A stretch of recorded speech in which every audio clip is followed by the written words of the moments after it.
different commercial customers. Am I getting that correct?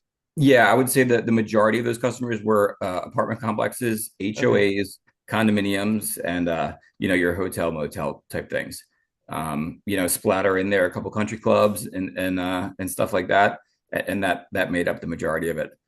So at our highest, I think it was just around 160 lifeguarded accounts we had at one point in time, and probably about 140 service accounts, meaning they don't have a lifeguard, but we service them multiple times a week, or even every day sometimes. So Okay, that's fascinating. And the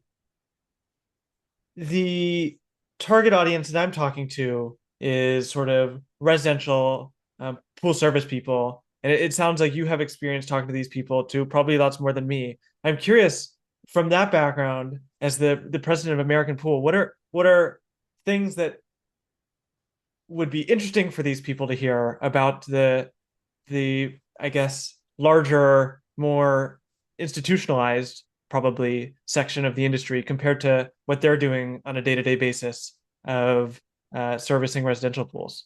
right. I mean, there's definitely nuances to every aspect of this, but um, you know, for some parts of this, I would not envy a residential guy because I know what customers can be like, and I know how finicky they can be, and how upset they can get, right? And having to deal with homeowners is sometimes much worse. When people are upset and angry, they get personal, and they can be mean. On the commercial side of things, at least they for the most part keep it more professional. And from what I've heard from coworkers of mine and others that work primarily in the residential side, it's very cutthroat. People can be super mean and super personal. So to that extent, uh, I think that there's an overlap for sure, right? A residential pool is just a smaller commercial one, or vice versa. Essentially, all in all, it's you have a vessel that has water in it, needs to be chlorinated, needs to be sanitized, needs to be circulated, and needs to look good for people to get in it. It's just scale, right? Like if we increase the size of one and add the number of people, well, then it could theoretically be commercial. But the basis for both commercial and residential is the same. I mean, we have the same issues. We have circulation, sanitation, and so it's a lot of overlap there, but definitely more nuances on the commercial side as far as requirements for insurance and licensure, um, you know, uh, things of that nature. There's a lot of things we do commercially that may not be done residentially, like lab testing.